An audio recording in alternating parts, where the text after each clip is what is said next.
Before going into the topic details, I want to bring your attention to the UPSC coaching programs offered by ClearIAS. ClearIAS offers online and offline courses to help candidates get selected for prestigious government services like IAS, IPS, or IFS. ClearIAS Prelims Cum Mains (PCM) course provides a highly effective study plan, well-organized subject-wise videos, study materials, mock exams, and guidance to cover the entire GS syllabus of UPSC CSE prelims, mains, and interview systematically. As a limited period offer, there is a 40% discount on our online courses. Enroll now. This was actually reported in the PIBs, that is the Press Information Bureau. So that is the government website only. So that itself shows how much important that particular discovery is. So what happened is that the Astrosat, that is our own satellite, it is actually one telescope which is actually in the satellite. So our own Astrosat, and Astrosat was a prelims question also in the previous past. So that discovered something like a vampire star rejuvenation. So that is actually our topic. What is the vampire star? How is this rejuvenation possible? And that is our topic. And this is actually by the Indian Institute of Astrophysics. The Indian Institute of Astrophysics, and with the help of the Astrosat, actually, they helped discovered one particular star, and that star is actually WOCS 9005, which is actually insignificant. This particular number, this name WOCS, what is this WOCS, why this is 9005, that is insignificant. What is important for us is, what is a vampire star? What is the star rejuvenation? That is the things which are actually important for us. But to give you the basic ground reality, it was actually very important discovery that it is actually in a cluster of stars. And this particular star cluster is actually called M67. So this M67 star cluster has around 500 stars, and also it is a very small star cluster. And in this particular star cluster, it is actually in the constellation Cancer. So again, these names are not significant. So in this particular constellation that is called Cancer, we have a star cluster M67. In that M67, we found a star that is called WCS 9005. And that star is actually an example of vampire star discovered by the Indian Institute of Astrophysics with the help of Astrosat. That is the current affair event. And why this particular news is important, what is actually this thing, that is what we are going to understand. So this is actually a rejuvenating star. This image itself is actually given by the Press Information Bureau, which was actually widely circulated by other newspapers and other current affair magazines and all. So this is actually a kind of cartoon which was published by the government itself for a better understanding. So recently the government and the scientists, academy is actually understanding the importance of making the common people, making the layman understand what is actually happening in the scientific field. So they're actually taking that initiative, effort to make those things simpler for us. So what is this thing is that it is actually very important thing when it comes to the nation spending on science and technology and all, because a lot of people ask why we are actually sending satellite to the moon, to the Mars, etc. Why we are doing all the space missions, etc. When such basic things are actually some basic things such as food and poverty and malnutrition, all these things are not getting addressed in the nation. Why we are actually spending crores and crores of money on space technology, etc.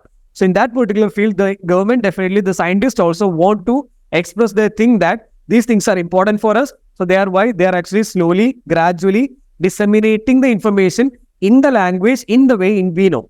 So what is this particular thing called rejuvenating youth? So this is the initial phase. So what happens is that there is something like an acceptor star. So there is this star, acceptor star. This is our vampire star, the acceptor star. So this particular thing called acceptor star is actually sucking out, is actually taking out, absorbing the contents, the nutrients from what is called as the AGB. What is the AGB? Asymptotic giant bright star. So this asymptotic giant bright star is actually a very old star that is on the later stage of their development. They're almost on the dying verge of dying. So that particular star, which is actually comparatively bigger and older, that is called the AGB, the asymptotic giant branch star. That is the donor here. This is the acceptor here. So what happens is that our star, that is the vampire star, it actually sucks out, it actually absorbs a lot of materials to this particular own star, and that materials are rich in mainly the element that is called barium. So this particular star is sucking out or absorbing bad materials, mainly barium, from this particular parent star, that is the and what is asymptotic giant star. So this is actually a type of mass transfer. This is actually a type of mass transfer in which barium is sucked out. So what happened is that this is a we can say this is a companion star or a binary star. So this is a binary star system or a companion star. So binary star systems are actually extremely important in astrophysics. There are a lot of different examples of binary stars. There are a lot of examples of companions also. So there is actually one example I remember in the Karwa Chauth, etc. There is actually a ceremony in Karwa Chauth that is especially been the rituals are carried out mainly in the North Indian regions. We just looked at around one particular star with that that filter. That where we are actually looking at. We are actually looking at in the Karwa Chauth, we are actually looking at in the direction in which there is a star, and that star is a binary star.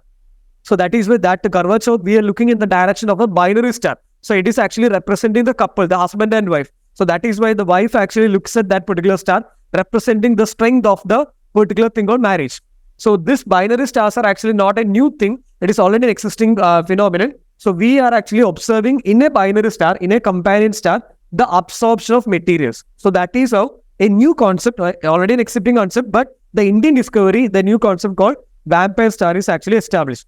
So ultimately what happens is that there is, when these things are actually getting absorbed by the vampire star, it actually tries to become in the blue color. So that is how it becomes what is called as the blue straggler. It becomes a blue straggler. So the vampire star is also called as the blue straggler. That is one important thing. So ultimately what happens is that when the temperature differences happen, if it is actually 100 degrees Celsius, that is the red. If it is going ahead, if it is 2000, 3500 degrees Celsius, it goes like orange, it goes like yellow, etc. So when it is ultimately very hot, it becomes blue actually, violet then blue. So there is actually temperature difference, color difference also along with the temperature. And this particular star eventually becomes a barium-rich vampire star. And this particular, the parent star, what happens to the parent star is that it becomes a white dwarf. It becomes a white dwarf. So that is another statement in the UPSC perspective. What happens in a vampire, recently the vampire star was actually discovered, WOCS 9005. What happens was that in the end time, the main vampire star becomes a dwarf star. No, it becomes the barium-rich blue straggler, and the parent star where the AGM, that actually donates the matter, that actually becomes a small white dwarf. That is the end point. That is the thing where actually this thing actually ends. So now we have to understand is that what is actually happening with this thing called WOCS 9005. So ideally, in any star, in one of the previous classes, we already mentioned about that. Normally what happens in a star is that if the star is so big, that what happens in a star, it's a fusion or fission? It's fusion. Fission is actually, it's fusion, yes. In our nuclear reactors and all, what we are primarily doing is fission. But ideally in the star things and all, we are actually having nuclear fusion. Example like a sun. But if the star is so big, what happened was that hydrogen slowly converts to helium, helium then to lithium, like that, it goes on, like that. So ultimately when it reaches iron, the core of the star, it cannot actually, it needs energy to make this kind of fusion reactions. So ultimately till that iron it is okay. But after iron, the core will not be able to sustain the reaction. So then it undergoes a supernova explosion. That is a normal thing which happens in a bright, big stars and all. But in such small stars, what happens is that there is another type of reaction. We don't have to go much detail in the topic. So the other type of reaction is called the S process. It's called the S process. Whatever we were telling is R process. The supernova explosion and all the things. Till iron it is reached, then it goes supernova explosion and all. That is the R process. The other thing is actually the S process. And in the S process, what happens is that the other type of minerals, elements which are higher than iron, like for example gold, for example barium, lanthanum, yttrium, these kind of elements are actually formed due to the S process. So in the supernova explosion, those big stars can produce the elements up to iron only, and those stars which are actually undergoing the S process, which does not undergo supernova explosion, and ultimately which become white dwarf stuff, like in our own example, those kind of stars actually undergo the S process. There, the elements which are higher than iron is actually formed. And just for example, in our example, WCS, it is absorbing the major element, that is barium. So that is why it becomes a barium-rich star. It becomes a blue straggler. I hope you understand the basic difference. So we can say that this thing is actually a polluted, they call it a polluted environment. this particular WCS is actually polluted. Why? Because it is not the normal star. It actually absorbs the materials, the elements from a different star. So what happens is that when you look at a star, ideally this particular image is for a representation only. So when you look at a cluster of stars, one star which is actually supposed to have the age of different star, but one star is actually showing a different age actually. It shows a rejuvenation. It shows a more bright color. It is in the blue color. It is actually behaving slightly different. So it is rejuvenating itself by sucking out the materials from another star. That is actually the concept of vampire star. It looks different, the color is different, and all the things are different. Now, when the one other thing is that the astrophysicists which discovered is that they are actually looking at through the ultraviolet lens. So all the stars are emitting their own different types of radiations, but this particular vampire star is actually emitting a little more ultraviolet radiation. So that is how it was actually very easy for the astrophysicists to discover this thing, because they were actually using the ultraviolet image telescope of the Astrosat. So when they look through the ultraviolet spectrum, they could easily identify that one particular star in that particular constellation is behaving slightly different. Then they zoom on that, then they focus on that, then they ideally found out the star and the invisible parent star also. There is a representation image only. The point is that there is another dwarf star near to it, which is actually drained of its energy, drained of its materials by this star. So that is why it is actually different. It is actually looking different, at least from the other stars. Though that is how they actually identified, because of the polluted atmosphere of this particular star. See, in our Earth also, we find different gold, silver, uranium, different other elements. How are these elements created? And look at our human body also. This pen, living things, animals, plants, everything, it is actually stardust. In the last class also we mentioned something like that. So we are all stardust. How are every elements created? Every elements are created in either the R process or the S process. And in the R process, all the elements till iron is created and it goes to supernova explosion. So maybe the normal elements which we see in our Earth and in the living world also, maybe the creation of a supernova explosion, right? Maybe after the Big Bang explosion, something like that. So some of the other elements, like higher elements like barium, lanthanum, gold, uranium, etc., that is actually the result of the S process. So that is how whatever things we see around, including us, including the human beings, are actually the creation of star only.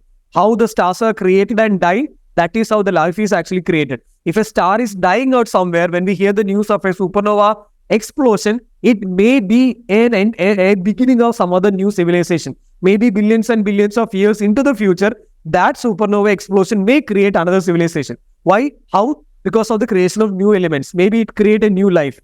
So that is the possibility. Every dying star is not a bad thing. Some of the dying stars may be creating a new life also. So that is actually the concept of the vampire stars.